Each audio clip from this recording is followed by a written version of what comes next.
बे जाहैबाय बर'नि बाथौ आरो बेवहाय गासैबो सिबियारिफ्रा जाय बेमारनि जाय गथ' मोनै गथ' मोननायनि नैबेयाव खुलुमै दे बयनिसिमबो खुलुमबाय। दा नैबे जाहैबाय जोंनि जै आफा बोराइ बाथौ धामनि बे जाहैबाय शिबलिंग, बे जाहैबाय आफा गणेश आरो बे जाहैबाय नन्दि होनना बुङो। जायनि थाखाय बेखौ गोबां ओजोंनिफ्राय दिनै गुजरात समनाथनिबो आफायाबाव दंफैयो आरो आसामनिफ्राय जोंहा जहं आफा शिबलिंगआवबो दंफैयो आरोखि। खुब सोमोनांथाव गोमोथाव। ओमफ्राय नैबे जाहैबाय बर'नि बिफा, नैबे जोङो बर'आव सिजौ बोराइ, सिजौ होननानै खुलुमो। बेवहाय जोङो जाथ्रासि थुलुसि गायो, बेयावनो जोंनि साननाय फुरा पुर्नंग जोङो खुलुमनो सिबिनो गावनि नांगौखौ बिनानै लायो आफानाव।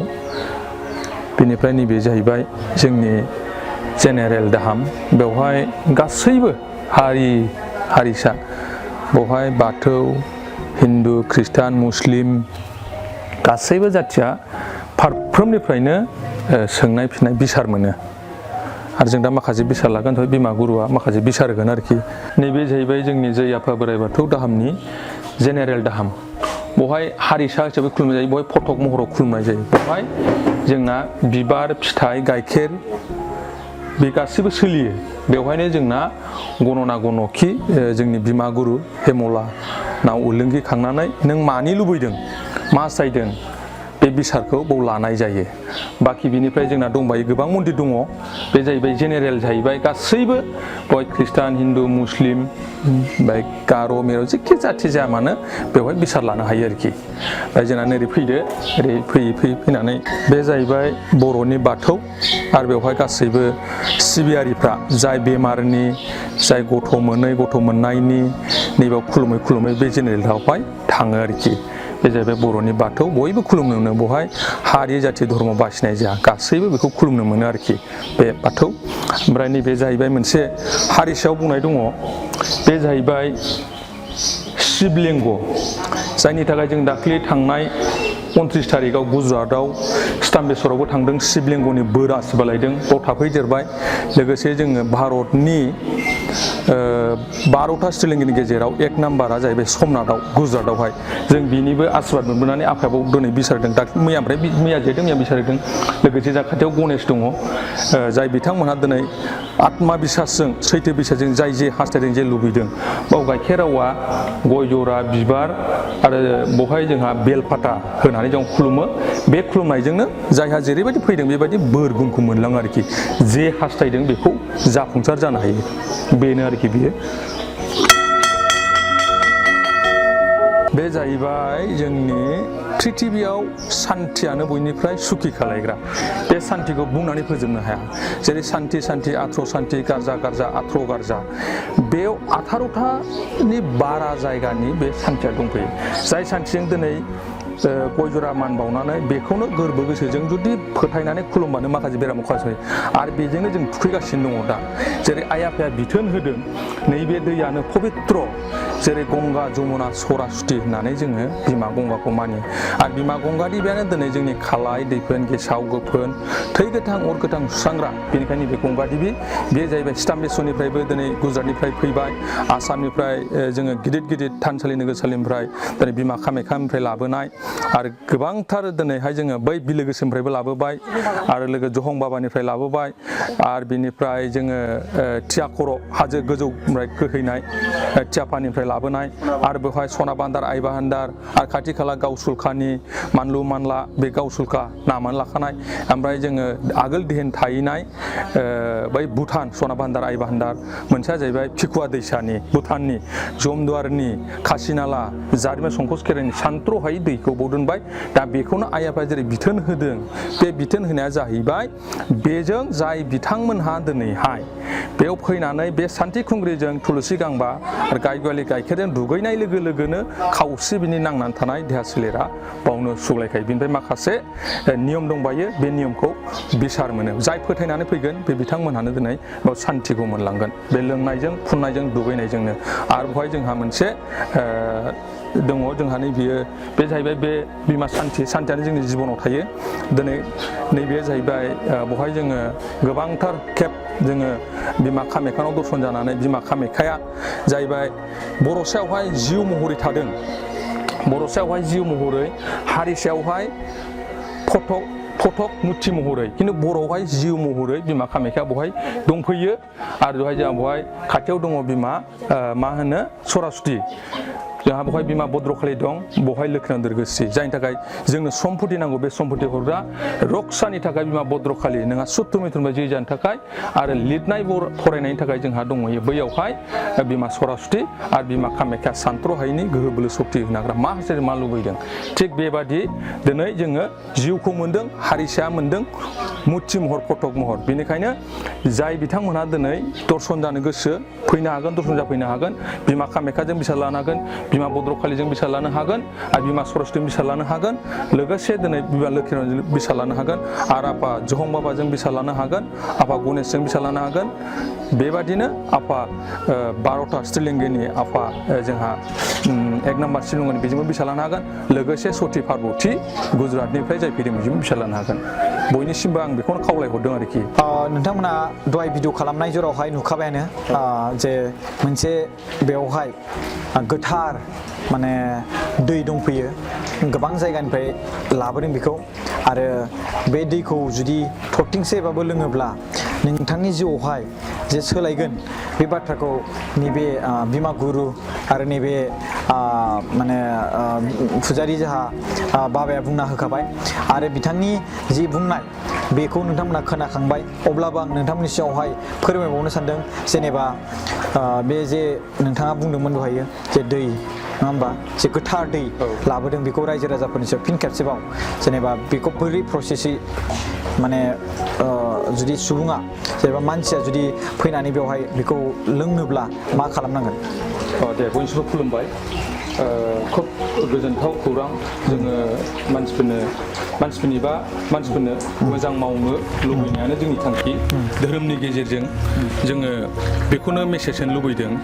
जोंनि जे जोङो 29 थारिखआव गुजरात दावबायनानै जाय जिनिसखौ जोङो आफा शिबलिंगनिफ्राय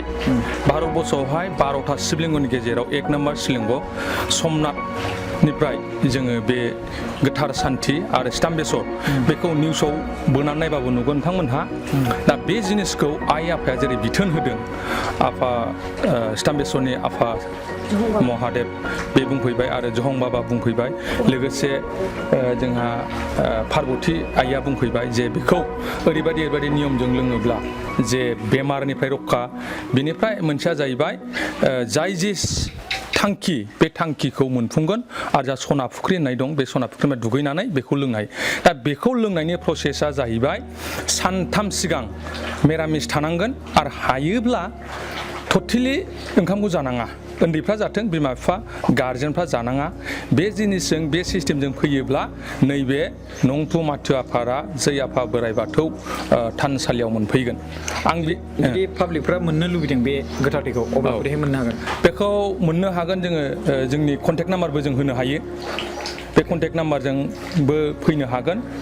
आरो जाय बिथांमोनहा बेखौ नायसननो बे बिथांमोनहा बयनोबो शेयार खालायनाया मोजां मानोना बियो जों बाव लब जानानै नङा बहाय थाखा फैसानि जों लब जायाखै जाय बिथांमोना फैयो जा थाइसे थाइनै दान होलाङो बिथांमोना लोंफै सान्थि जाफै जे पूर्णंग गियान मोननांगौ मोनथों गुसु गियान जायनि थाखाय जेनेबा बिनिबो दै लोंनायनि प्राइस फैसा होनांगौ नामा एसेबाबो गुरु दक्षिणा होनांगौ बेखौ जोंनाव डिमान्ड गैया जास्ट बेखौ नोंनि नियम बायदियै होलांबानो जायो मानोना बेखौ जों डिमान्ड खालामना आइ आफानाव जों सोंदोंमोन आइ आफा बुंदों बेयो बयनिबो फिसा बेखौ डिमान्ड खालामनो मोना बे जिनिसा गाव गोसो खुसि होलांथों आरो जाय जायखि आरोना बेबायदि गैया 100 200 बिदि नङा बिदि गैया बिदि मोना आरो बहाय जोङो मोनसेखौ आङो बाथौ सिबियारि हिसाबै बुंगोन बहाय जोंहा खुनु जाथिखौ मुगैनाय गैया बाव आफायानो आइयानो बुंदों आरो जाय बिथांमोना फोथाया थांनानैबो नायनो हागोन जेरै बहाय आफायानो सोरजिखानाय बहाय हिन्दु ख्रिस्टान मुस्लिम जैन बुद्ध जेखि धर्मनि मानसियानो बाव फैनो हागोन खुलुमफैनो हागोन सिबिनो लोंफैनो हागोन बहाय खुनु माना गैया गासिबो आफानिनो सोरजिखानाय आफानिनो अबदानखा ओंखायनो नोंथांखौबो जोङो बुंदों नोंथाङा गियानि गुनि नोंथाङाबो प्रसार खालाय खुनु गिनांगौ बाथ्रा गैया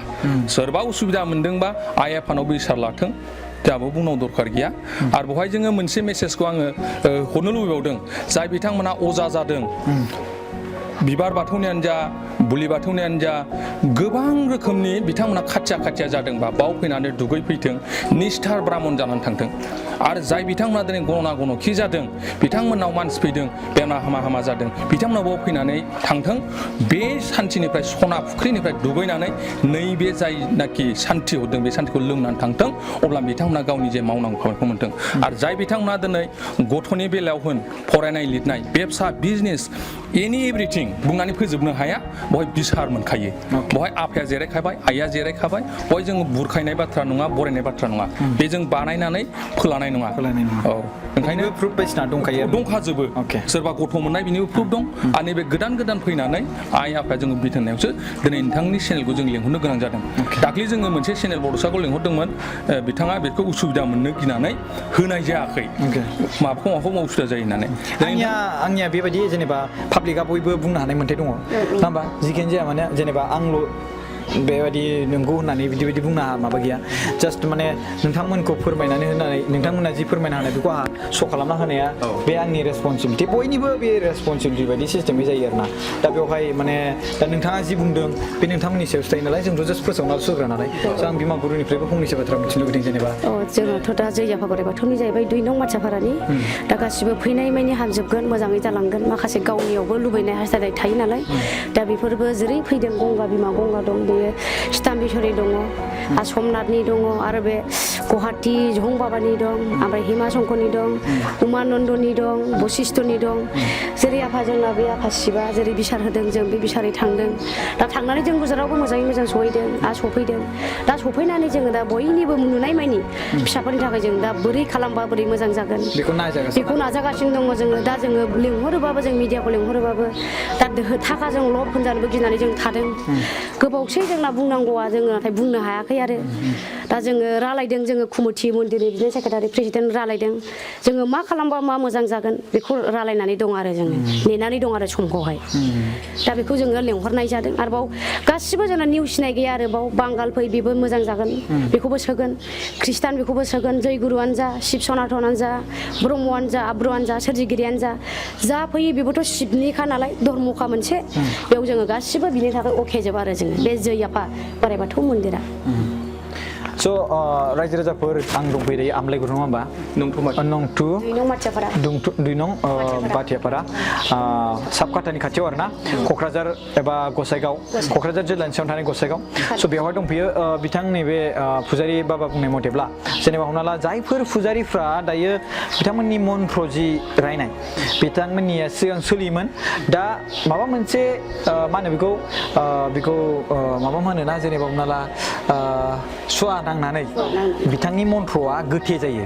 स' बै गोथे जानायखौ जुदि बिथांमोनहा जुदि मोनदोंब्ला गावखौ मोन्दांथि मोनदोंब्ला आंनि मन्त्र जारिनायफ्रा आं लेंहरनायाव मोदायफ्रा फैयाखै मानो मा बिदि जादोंब्ला बेवहाय फैनानै नोंथांमोनहा सनानि दै बा नैबे गोथार दैजों दुगैनानै थाङोब्ला माने नोंथांनि जि मन्त्र खानानै दोनजानाय बे मुक्त जानानै नोंथाङा सिगां जेरैमोन बेबायदि जागोन होननानै नैबे बाथ्राखौ बुंनो सानदों आरोना स' आं बेखौ बारा जेबो मिन्थिया खिन्थु आंहा बेवहाय आं लेंहरजानाय हिसाबै फैदों रायजो राजाफोर आं फैनानै निस्सय बेवहाय आङो मन्दिर नैबे जे मा होनो महादेब गुरु आफानि जे मन्दिर आं बेखौ गोसो गोरबोजों खुलुमबाय आरो लोगोसे नोंथांमोनहाबो जुदि फैनो गोसो जादोंब्ला कन्टेक्ट नाम्बार स्क्रिनाव होनानै होगोन बेवहाय फैनानै नोंथांमोनहा नैबे गुरु बिमा बिथांजों माने मा होनो बेखौ बिनिफ्राय खुलुमनानै जे आशीर्बाद लाना थांनानै नोंथांनि जिउआवहाय जुदि सोलायनाय मोनोब्ला नोंथांमोनहा फिन बेखौनो गुबुन फारसेथिं सुबुंनो माने बेखौ शेयार खालामनानै होनो हागोन दा गुबुन चेनेलफ्रा लिंहरनायाव फैयाखै होनना बुंदों खिन्थु आं फैदों बेवहाय मानो होनोब्ला आंहा बेवहाय खालि आंना दायित्वआ बेल'खि पाब्लिकफोरनि जिखिनि मेसेज बेखौ आं पाब्लिकफोरनो दैथायहरनांगौ दा पाब्लिकआसो बेखौ चुज खालामगोन ना जे बेसेबां सैथो नङा आं सोर चुज खालामनो आं सोर बेखौ मार्क होनो थाखाय बे रं बे गोरोन्थि नङा होमबा आंथ' बेखौ जास्ट बानायनानैल' होगोन नालाय बेनो आरो भिडिअआ जोंना दिनैनिया ओमफ्राय गुरुमाया माबा मोनसे बुंबावनो नागिरदोंमोन मोजां मोनदों गोजोनदों दा जोंना फंबाय क'क्राझार फैदों लेंहरनायाव हांख्रायनायाव फैदों दा जोंना अनेक गोसो गोरबोयै आङो माबाबाय आरो खुलुमबाय गोजोनदों आरो जोंनि लिंहरनायाव इसिबां प्रकास जोंनि बे फिसानि फंबाया लुबैदों बे फिसाया बिनि लुबैनायाबो पूर्ण जाथों बेखौ आफा भलेनारा बेखौ जरायबो आखायाव लाखिबाय थाथों मोजां जाबाय थाथों आरो बे बर' हारिनि थाखाय मोजां खामानि मावलांनो हाथों हाजासे रायजो राजाफ्रा आइ आफाया माने बिदा फंबायफ्रा बेखौहाय सापर्ट खालामबाय था बिनि चेनेलखौहाय नायलांबाय था आरो बेखौ बेसिबां हायो डेभेलप खालामबाय था जोंना बेखौ फकासखौ मोजां मोनदों आरो जेरै फनजों कन्टेक्ट खालामनायावनो फैनो हादों आरो साबसिन जालांथों गोरों गोरा जालांथों बयबो बिनि चेनेलखौ नाय दाना लाबानो खालामनाङा आरो दाननो नाङा नायनानै डेभेलप खालामलां बे सासे गोरों जिबि सासे मेलेमजिबि गासैखौबो बे अनसायो गामियाव बिसिबां पाब्लिकफोरखौ अनसायनानै बे लामा नङाबाबो एड्रेस नङाबाबो जोंना बे फिसा फकासा फैदों जै आफा बोराइ बाथौ दोहोरोमाव बिदिनो मिडियायाव माबा फैदों आरो जोंहाबो गोजोनदों दा जोंनो नै एसे जोंनि अजानि आफाद दङ बे एसे सावरायथोंसै बे मन्दिरनि गिबियावनो आंनाव खुलुमनाय थाबाय आंहा बांद्राय स्पिच जाया थेवबो आं फंनैसो बुंनो नाजानोसै नैबे जै आफा बोराइ बाथौ दामनोगोरा जे समनिफ्राय सृष्टि जादों बे समनिफ्रायनो आं बे मन्दिरजों लोगोसे बिमा गुरुजों बिफा गुरुजों लोगोसे हेफाजाब होफादों बे हेफाजाब होनायजों लोगोसे दा जौगागासिनो दङ दावगागासिनो दं नुवाखै नङा नुबोगासिनो दं मानसिफ्राबो खाथि खाला गामिनि मानसिफ्राबो जे बेमार आजारा फाहामनो हायाखै नङा फाहामबोदों जाय फोथायदों बे जे आफा बोराइ बाथौ धामनोगोरा सैथो होननानै जाय फोथायदों बिनि न'खरनि मानसिया फिथाइखौ मोन्दोंबो हामदोंबो बेमारखौ आरो बे जे आफा बोराइ बाथौआनो जोंनि बर' हारिखौ जे फेहेरनो फुवारनो फोथांनो थाखाय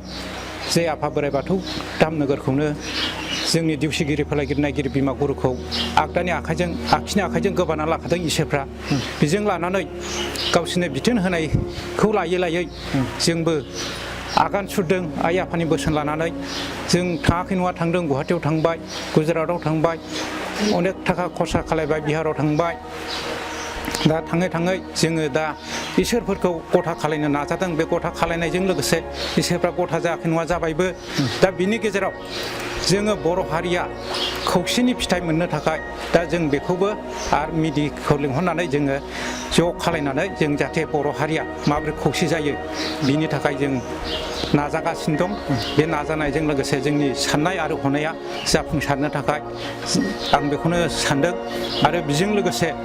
आङो दाखालि अदालगुरियावबो थांबाय बे बिमा गुरुनि बोसोन लानानैनो आं 6 जन जाना गुरुखौ फोरोंनानै फैबाय गायसननानै फैबाय दा बिसोर जोंनि बिमा गुरुनि न'आव दर्शन खालायफैयाखै मन्दिरखौ दर्शन खालायफैगोन जों नाजागासिनो दं दा जोंहा बिमा गुरुआ आरो गुवाहाटियाव थांबावनांगौ दं दा आंनि माइनावखौनो लानानै थांबावगोन आरो सोरखौबा लानानै थांबावगोन बिमा कामाख्यानि दर्शन खालायहैनो थाखाय बेवहाय थांगोन सिगाङाव बिमा कामाख्यानाव थांगोन उमानन्द थांगोन बशिष्ठ थांगोन दलगोबिन्द थांगोन आरो बागेश्वराव थांगोन बगलाव थांगोन आरो हिमाशंकर थांगोन बशिष्ठआव थांगोन दा बेवहाय गिदिंनानै लाना फैफिनबावगोन आरोखि बिमा गुरुआ दा बेखौनो बुंनानै आंनि बिबुंथिखौ एसेयावनो फोजोबनाय जाबाय स' रायजो राजाफोर गावबागाव धोरोम जे ख्रिस्टाना हक मुस्लिमा हक जे बे बुहुमनि संसार मायाखौ गोथार बोरै खालामनो हायो बेखौ नाजागासिनो दं बयबो स' बे बाथ्राखौ आं खोनानो मोननानै दिनै बेवहाय गोजोननाय मोनबाय स' नोंथांमोननि जि खामानि मावनाय रायजो राजाफ्रा बेसेबां अनसायो बे फिउचाराव दंसै दाथ' आङो सासे माने पाब्लिश खालामग्रा हिसाबै बेयाव फैनानै आङो बेखौ पाब्लिश खालामनो हाबाय एस ए ससियेल वार्कारबो आं बेवहाय नुजाथिफैबाय स' आं आसा खालामो नोंथांमोननि जि सानफुंनाय बे खामानिया जाफुंलांथों थेंक इउ खुलुमबाय थेंक इउ